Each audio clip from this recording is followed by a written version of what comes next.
Bonjour à tous, j'espère que vous allez bien. Aujourd'hui, j'aimerais parler d'un sujet qui me tient à cœur, quelque chose que je trouve assez important et sur lequel j'aurais peut-être dû passer dès le début, un sujet que j'aurais dû traiter dès le début pour pouvoir aborder, on va dire, la chaîne, le contenu santé en général et surtout comment ne pas tomber dans des dérives vis-à-vis de certaines discussions qu'on peut avoir autour de la santé et de la diète à adopter sur Internet. Alors, c'est aussi un sujet qui était assez simple pour moi à écrire parce que je dois admettre que cette semaine était un peu chargée, j'ai pas eu trop le temps d'écrire différentes choses, donc ça me permet voilà, de faire quand même un petit contenu rapide, mais qui n'en demeure pas moins, selon moi, essentiel. Alors, la santé, c'est devenu un concept, et la diète, de manière générale, c'est devenu un concept quand même très populaire. Et eh bien, du coup, on voit un peu émerger tout type de diètes, de protocoles, qui sont un peu sectaires, il faut le dire.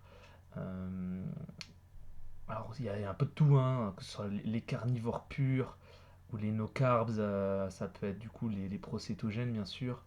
Alors, il y en a qui vont prôner que par le fait de ne manger que très peu de gras, ou très peu de protéines, ou au contraire beaucoup de protéines, etc. Il y a surtout au niveau des macronutriments, mais également au niveau des micros, mais on va quand même rester principalement sur le sujet des macronutriments, vraiment, de dont doit être composée votre assiette, vraiment au quotidien. Il y a vraiment des conceptions qui sont faites, des partis pris qui sont. Enfin, des partis pris, simplement, par certaines personnes qui font un peu office de gourou, de secte, vis-à-vis de leur concept et qui la vendent comme étant la meilleure. Et ils ont un peu tous le même procédé. Alors ça, on va en parler après, mais voilà. Donc pour en citer quelques-uns, carnivores, ou les cétogènes, qui sont pas les mêmes, bien sûr. La question des lipides n'est pas la même, mais voilà, les deux sont plutôt anti-glucides et anti-fibres. Alors bon, une certaine école dans l'école de pensée cétogène n'est pas anti-fibres, mais ils sont quand même minoritaires. Donc voilà, on a déjà ça, on a les véganes, qui au-delà de la conception morale et environnementale vont avoir alors, globalement l'idée que les végétaux sont supérieurs à la santé, pour la santé par rapport aux produits d'origine animale, et que les protéines sont identiques. On a ceux de l'école de Ray Pitt, donc, qui sont évidemment pro-glucides et surtout pro-sucre rapide, donc jus de fruits, etc. Et anti-acides gras polyinsaturés, etc. Donc voilà, ce n'est pas les seules écoles qui existent, bien sûr, mais c'est un peu des types d'écoles classiques qu'on peut retrouver et dont on entend facilement parler sur les réseaux, notamment évidemment sur Twitter. Alors, évidemment, toutes ces écoles de pensée, elles se basent sur des études, et ce qu'ils font faire, c'est forcément de la sélection qui leur arrange, c'est-à-dire qu'ils vont garder les études qui vont dans leur sens, et inversement, ils vont éliminer les autres. Il y a un biais qui est évident, à partir du moment où on se lance corps et âme dans une idée reçue, dans un concept de se dire, bah voilà, tels aliments sont bons, tels aliments sont mauvais, pur et dur, telle façon de manger la bonne, telle façon, et les autres façons ne sont pas les bonnes, forcément, on entre dans un biais de sélection permanent. Voilà, et surtout la façon dont fonctionnent certains algorithmes maintenant sur les réseaux. Donc, ils vont se baser sur ce qui les arrange, et surtout, en fait, le problème c'est qu'ils vont cibler certains aspects, ils vont dire, vous voyez, cette diète m'a amélioré tel ou tel aspect dans ma vie, sans prendre en compte évidemment que il y a des milliers de raisons qui peuvent faire que ça s'est amélioré sans que la diète soit uniquement, ou que cet aspect-là de la diète plutôt soit uniquement la seule clé. Et surtout, ils ne vont pas pointer du doigt le reste. Ils ne vont pas pointer du doigt le reste qui ne va pas, ou qui pourrait ne pas aller. Donc, ce qui sous-entendrait qu'il n'y a pas de problème, mais on n'en sait rien puisqu'ils n'en parlent pas. Et surtout, ils se basent sur leur ressenti pour justifier leur généralisation à l'entièreté de la population. Et quelque part, j'ai envie de dire, c'est là que la résolution du problème est. Je veux dire, vous trouverez, si vous cherchez, vous trouverez tout et son contraire au sujet de tel macronutriment, tel ratio, pour tout un tas de raisons. Simplifier les macronutriments compte tenu de leur complexité et des relations existantes entre ces derniers et le corps humain, c'est impossible. Et si on ajoute, faut prendre en compte vraiment qu'un macronutriment, c'est pas juste quel effet ça peut avoir sur un aspect de votre corps. Il y a des relations avec plein d'aspects physiologiques de votre corps, il y a des relations entre eux-mêmes. Donc, c'est quand même complexe. Et juste dire, je supprime les fibres, donc j'ai plus de problème de digestion, parce que je digérais pas les fibres, enfin, on les digère pas quoi qu'il arrive, mais je veux dire, parce que je les supportais pas, oui, mais en fait, c'est une simplification du rôle des fibres, d'accord? C'est une simplification de leur rôle, de leur impact sur la santé, etc. Donc, oui, supprimez les fibres et les glucides, il se peut que vous sentiez mieux sur X ou Y aspect, mais il se peut que vous vous sentiez moins bien sur d'autres aspects que vous allez ignorer. Parce que vous allez être tête dans le guidon sur ce qui va mieux et vous n'allez pas prendre conscience de ce qui se dégrade petit à petit, puisque quelque chose qui se dégrade petit à petit, on a tendance à en faire abstraction et à ne pas s'en rendre compte. C'est comme une prise de poids. Un jour on se réveille et on se dit putain j'ai pris 10 kilos. Bah oui, mais les 10 kilos ils sont pas apparus du jour au lendemain. Ça a été 100 grammes après 100 grammes. Et c'est à un moment où la prise de conscience arrive. Et la prise de conscience peut ne pas arriver. Et bah c'est pareil avec la santé. Quelque chose peut se dégrader, vous n'en rendez pas compte. Mais arriver à moi-même, je pourrais en parler, mais la digestion c'était un gros souci pour moi et j'ai compris pourquoi ça n'allait pas. Et en fait j'ai vécu pendant des années avec des problèmes de digestion, ballonnement, etc., que j'ignorais au final, que je ne ressentais même plus. Pourtant, ils étaient là. Et maintenant, je m'en rends bien compte. Voilà, enfin, c'est un exemple parmi tant d'autres. Donc, il faut pas. Le ressenti, c'est ce qu'il y a de moins fiable en réalité. Enfin, c'est fiable dans le sens qu'effectivement, si on se sent bien, bah, c'est cool. Et c'est pas parce qu'on se sent bien que tout va bien. Parce qu'on se sent mal que tout va mal aussi, accessoirement. Ça peut être un petit truc inoffensif, ou voilà, le ressenti, c'est vraiment pas le meilleur indicateur du monde. Voilà. Il n'y a pas de meilleur indicateur, j'ai envie de dire. Mais ce que je veux dire, c'est que voilà, si vous basez uniquement sur votre ressenti, il se peut que vous fassiez une fausse route. Il se peut que vous ayez raison, également, évidemment. Mais tout miser là-dessus, c'est compliqué. Et ces gens-là, qui vont prôner du carnivore, du cétogène, etc., vont se baser sur leur ressenti. Alors pas que, mais quand même en grande partie. Mais maintenant que ça s'est dit, justement, il faut prendre en compte deux choses, hein, en plus.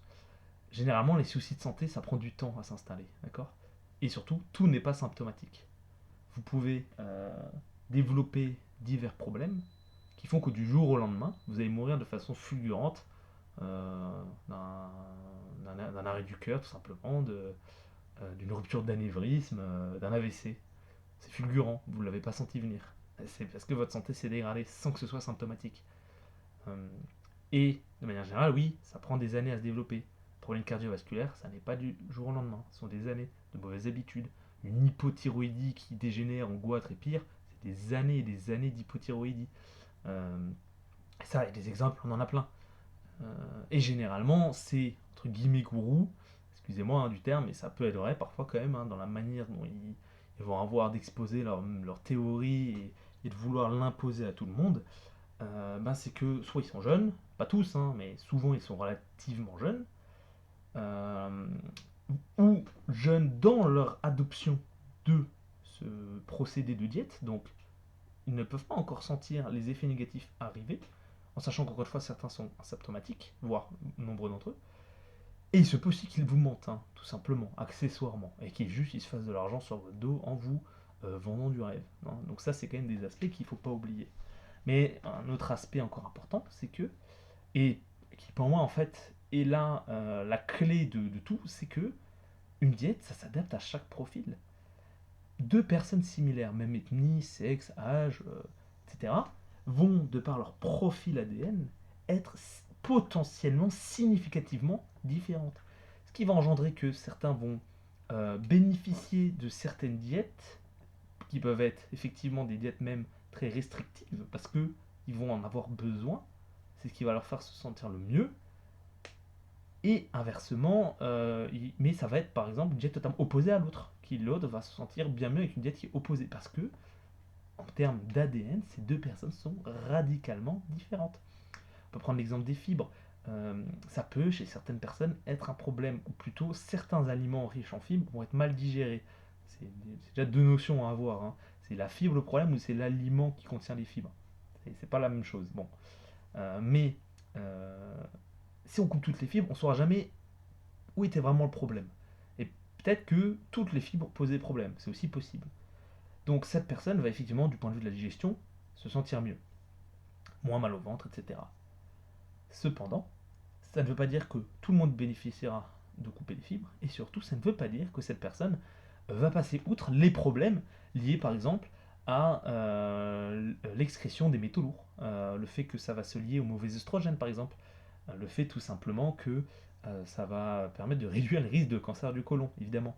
Alors, euh, tout le monde n'est pas fait pour manger des grandes quantités de fibres, bien sûr, et certains, encore une fois, vont avoir plus de mal à les digérer, enfin, à les digérer, à les faire passer, et donc, on n'a pas tous la même tolérance, évidemment, mais ça ne veut, c'est pas parce qu'on tolère moins bien les fibres que et que ça nous fait nous sentir mieux sur certains symptômes que on va passer à travers tout le reste. Il y a d'autres choses, factuellement, qui risquent d'arriver. Et là, je vous renvoie à la première vidéo où je disais que tout est une question de facteur de risque. Si vous faites tout pour ne pas être pollué de mauvais oestrogènes, et que la seule chose que vous ne faites pas, c'est de manger des fibres, parce que les fibres vous détruisent les intestins, l'estomac, enfin, ça vous fait mal à en crever, eh ben ça ira parce que globalement vous limitez les facteurs de risque liés à ces œstrogènes.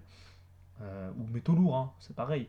Vous avez une exposition qui est radicalement inférieure à la moyenne parce que vous avez telle et telle précaution, prenez telle et telle précaution, mais vous n'avez pas de fibres. Et ben vous réduisez, c'est quand même un facteur de risque, mais vous en avez moins que la moyenne des facteurs de risque. Mais ce facteur de risque sera là. Donc, c'est quand même des choses qu'il ne faut pas oublier. Les fibres, c'est pas juste la digestion, ça va être métaux lourds, etc. Donc, améliorer un point fait que ça va en dégrader potentiellement un autre. C'est où on met le curseur et où on met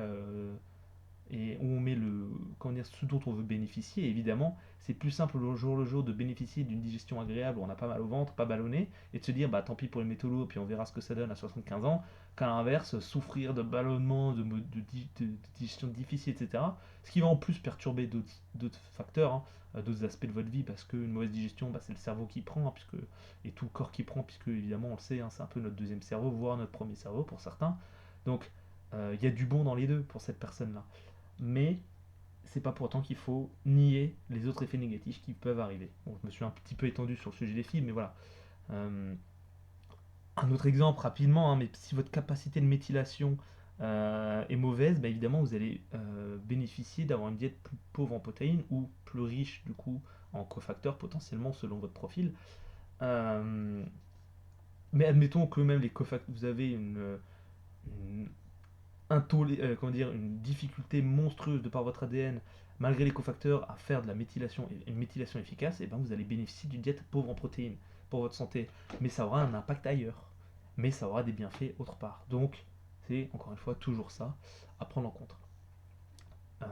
Je pourrais m'étaler encore sur tout type euh, de, de prise de décision extrême qui aurait un impact potentiellement positif et négatif sur votre santé, mais je pense que vous avez compris euh, l'idée générale. L'idée générale, c'est donc que nous sommes tous différents. Je vais donner un exemple encore personnel pour continuer un petit peu d'étoffer mes propos, mais personnellement, je supporte mieux les diètes low carb. Et je suis hyper répondeur sur les lipides. Donc, et par contre, important à dire, j'ai une excellente capacité de méthylation naturelle. Les diètes hautes en protéines et modérées basses en lipides et en glucides, je vais y arriver, euh, toute chose, voilà, quand je dis low carb et low fat, en fait, j'ai à peu près un tiers de chaque, hein. Dans mon alimentation. J'ai entre 35 et 40% de protéines, 30% de lipides, 30% à peu près de glucides. Voilà. C'est ce qui me va le mieux.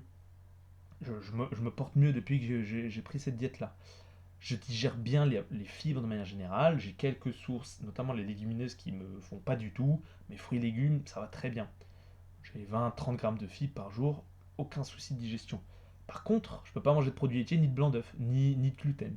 Alors le gluten, c'est pas au niveau de certaines personnes, mais il y a d'autres aliments, hein, mais pour garder les plus importants et les plus flagrants, blanc d'œuf, produits laitiers et gluten, ça me fait mal au ventre si j'en mange. Si j'en mange, hein, j'allais dire que le jour, mais même pas que, ça peut facilement me gonfler le ventre, me donner des problèmes de digestion, de transit, etc.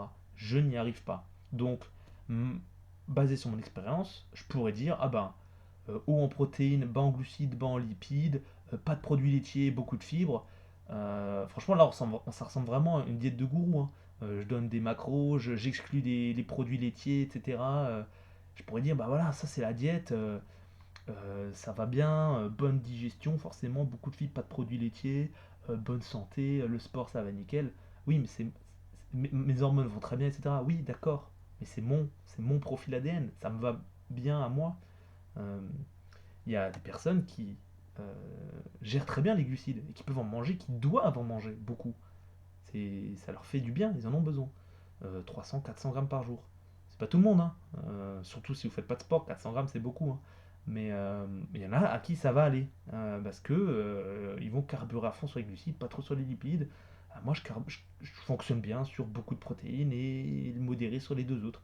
Parce que, alors je le sais, j'ai fait un test ADN, alors ça, j'encourage pas spécialement les gens à le faire parce que c'est coûteux et que ça a quand même, il y a des, comment dire, euh, il y a des débats autour du fait que le test ADN d'une personne se balade, hein, à juste titre, hein, sur le point de vue confidentialité, etc. C'est pas dingue, mais moi je l'ai fait, voilà, ce que je voulais, j'ai certaines convictions au niveau de ma santé, et voilà, c'était important pour moi de comprendre là où étaient les risques pour améliorer ma santé.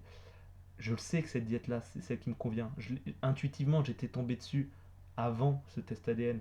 Et le test ADN m'a donné certaines infos que je ne connaissais pas, évidemment, sur mes risques, santé, etc. Mais m'a donné aussi raison sur certaines choses.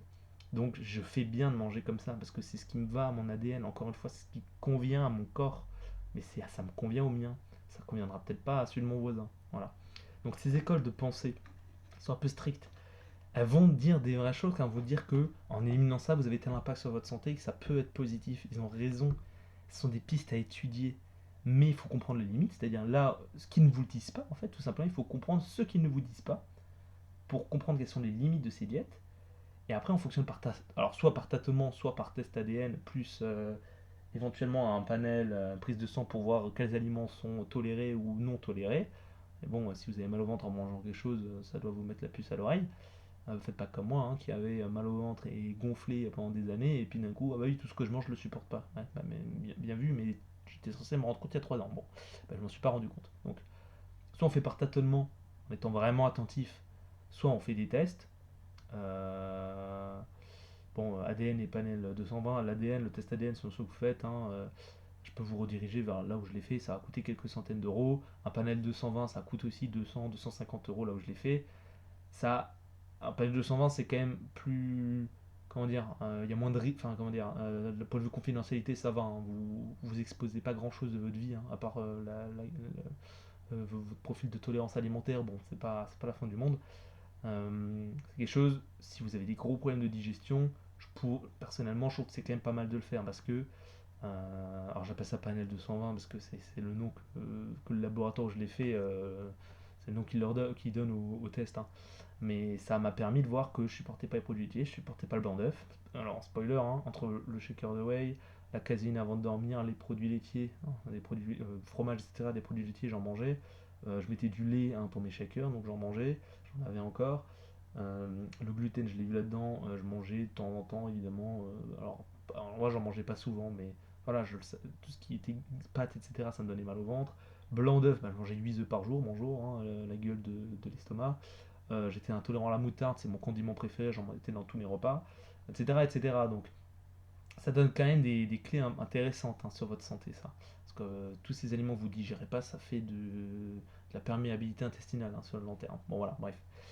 Je m'égare un peu, mais c'est quelque chose qui me tient à cœur parce que ça m'a changé la vie. Donc, et on va dire le confort au quotidien. Donc voilà, il n'y a rien de plus efficace sur vous que ce qui fonctionne sur vous. Vous, votre ADN, votre corps. D'accord. Ce qui fonctionne chez l'un va pas fonctionner chez l'autre. Donc, vraiment, gardez en tête que quand quelqu'un va vous exposer les bienfaits miraculeux de la diète carnivore, oui, il y a des bienfaits. Ok.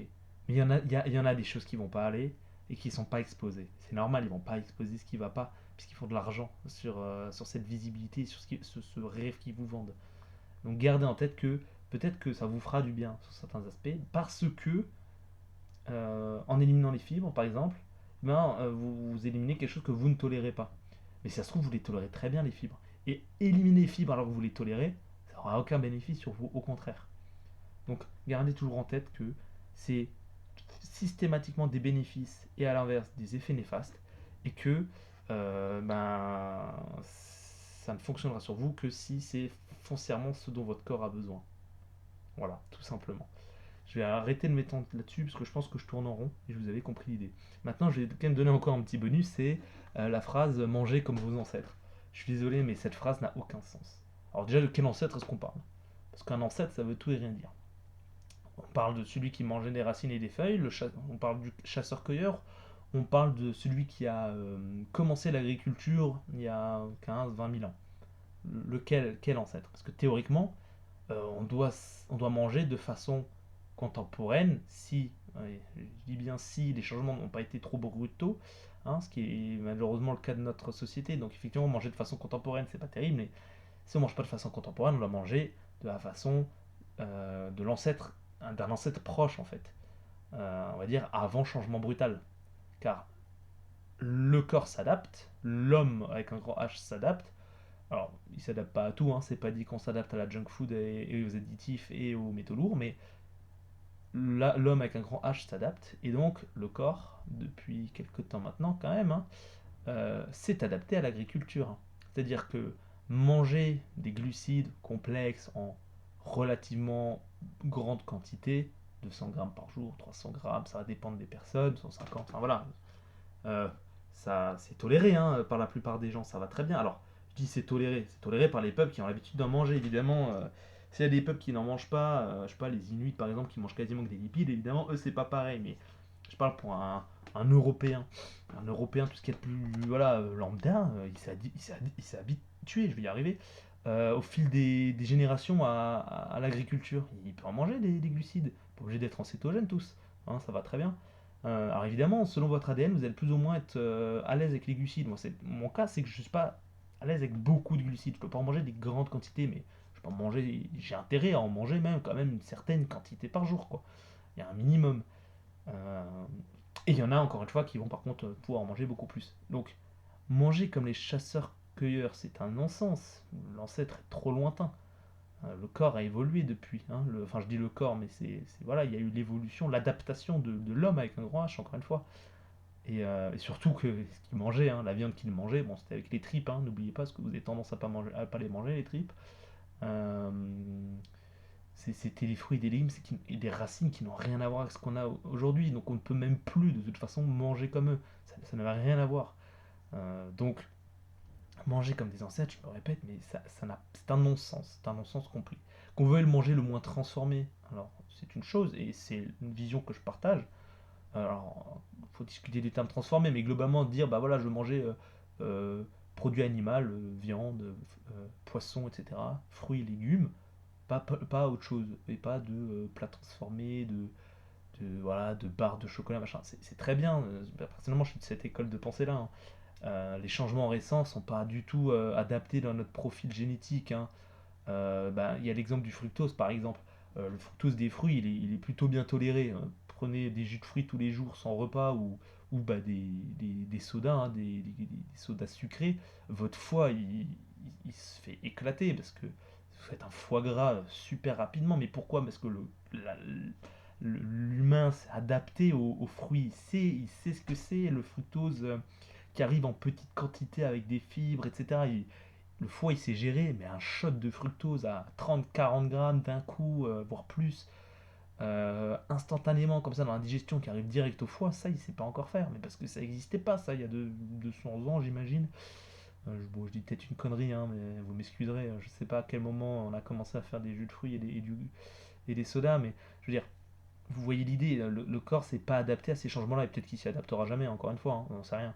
Mais donc là, on va dire certains apports contemporains au niveau de l'alimentation ne sont pas du tout faits pour nous, mais manger comme des ancêtres, oui, mais des ancêtres plutôt proches, hein, des ancêtres qui ont connu l'agriculture, encore une fois, hein. Il y a très peu de gens qui vont tolérer le zéro glucide toute leur vie, hein, voilà. Donc, pour en finir là-dessus, ayez l'intelligence de chercher les pour et les contre de chaque diète type présenter les carnivores, les cétogènes, les machins, les végans, les trucs. Soyez honnête. Ne soyez pas biaisé. Ne rentrez pas, soyez pas la tête dans le guidon à fond en disant ouais ça c'est génial parce que ça fonctionne sur moi, c'est que ça doit fonctionner sur tout le monde, c'est la diète parfaite. Non, non. Un Sud-Africain et un Inuit ils vont pas manger pareil, d'accord? Voilà, ça semble évident, mais ils vont pas manger pareil.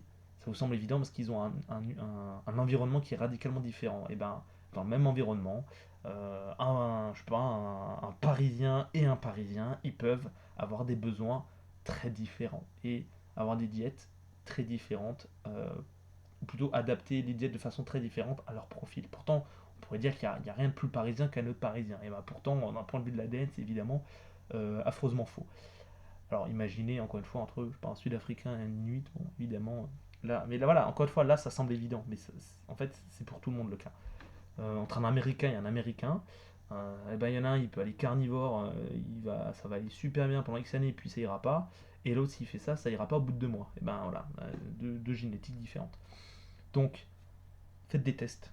Si vous avez l'argent et la conviction, j'imagine, euh, qui font que vous vous en fichiez, vous faites hop un test ADN, vous connaissez votre ADN, mais bon, c'est un. Voilà, c'est encore une fois, il y a des débats un peu moraux autour de ça et légaux, hein.